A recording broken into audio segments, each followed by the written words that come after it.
Hello everyone. Welcome to Madrid Pulse, your ultimate source for everything happening at the heart of Spanish football, and most importantly, all things Real Madrid. From breaking news to exclusive insights, you'll find every whisper and headline decoded right here. Today, we dive into the words and mindset of Real Madrid's new era-defining figure, Xabi Alonso. His arrival as head coach marks not just a new tactical shift for the club, but also a massive opportunity for each player to prove their worth in front of one of the sharpest footballing minds of his generation. Alonso's journey begins on the grand stage of the FIFA Club World Cup, where he will make his official managerial debut against Al Hilal.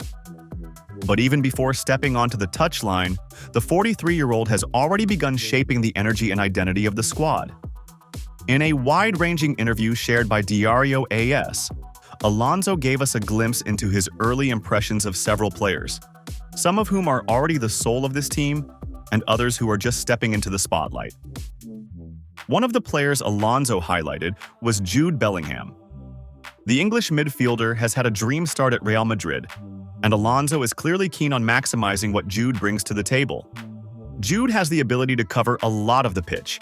He has the soul of a midfielder. He likes to participate, but he has the great quality to arrive, Alonso explained. The important thing is the starting point. Finding him in the right places is going to help us because he has impressive qualities. This quote alone speaks volumes about how Alonso sees Bellingham, not just as a machine who runs for 90 minutes, but as a heartbeat of the team. Bellingham's all-action style, his hunger to be involved in every phase of play, is the kind of intensity Alonso is looking to build around. Another topic that couldn't be ignored is Rodrygo Goes. In recent weeks, the Brazilian forward has been at the center of transfer speculation and debates about his role at the club.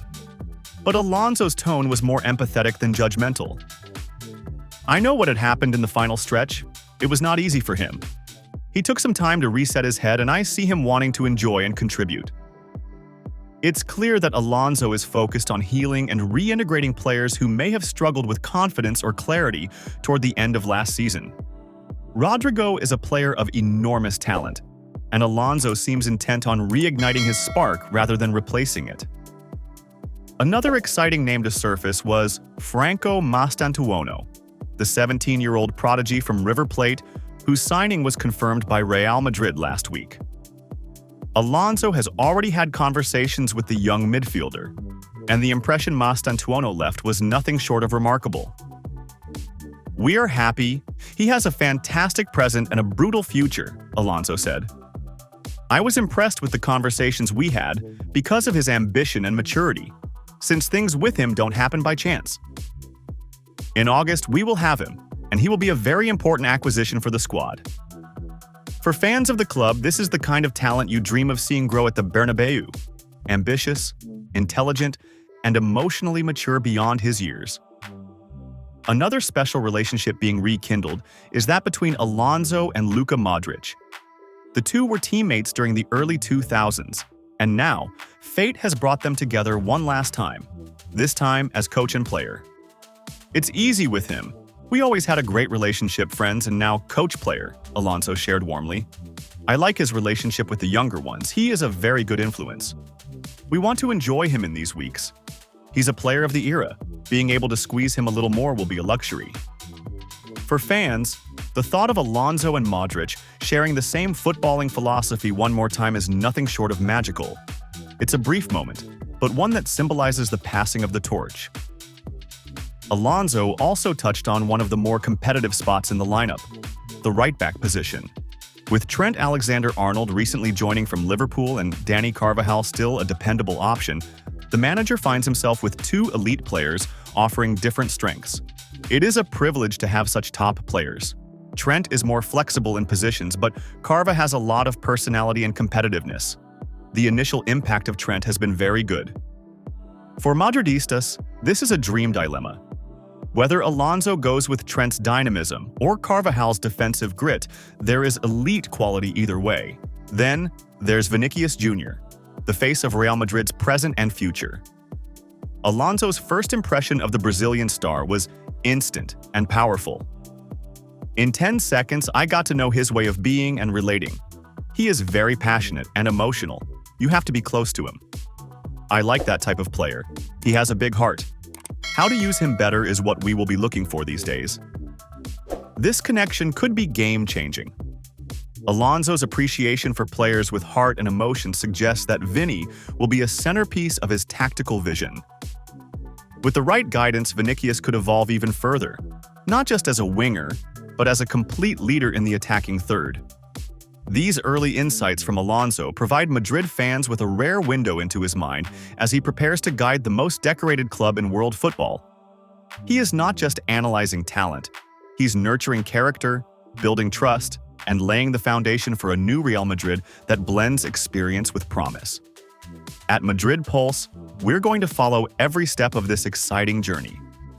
With Xabi Alonso at the helm, the energy feels fresh, the direction feels clear, and most importantly, the passion is undeniable.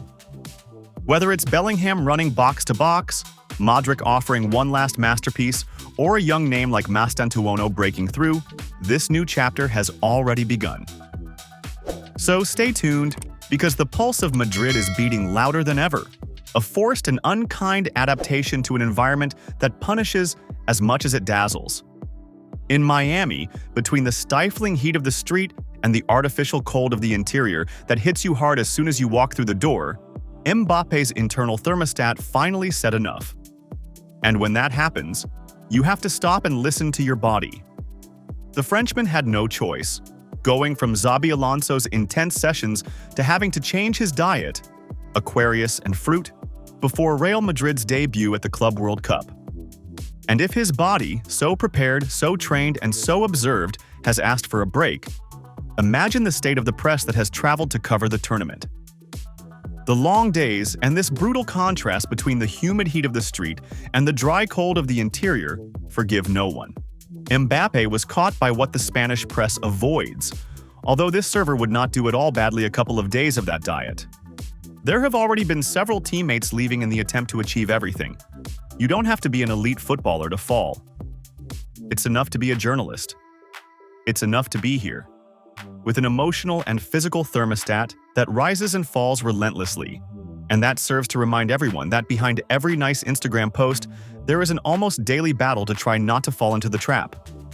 You enter a press room or a stadium sweating, and what seemed like relief turns, in a matter of hours, into a sore throat or general malaise. Because those seconds of satisfaction, which come to you as if it were a savior, can become your worst enemies if you don't know how to act. Sweatshirt and run. And amidst the whirlwind of news, the frenetic pace of coverage, press conferences, and analysis, there's a physical strain that isn't always accounted for. But hey, let's not let this sound like a complaint because, in the end, we're here enjoying what we don't enjoy the most. I just wanted to point out that we're not surprised by Mbappe's situation. Rather, it's surprising that there aren't more cases among players from other teams. And now, we're just praying that with today's match schedule, 3 p.m. local time, nothing happens. Because temperatures are expected to be 32 degrees Celsius. And holding on to whatever you can, a wind chill of 38 degrees Celsius, and even worse, up to 70% humidity.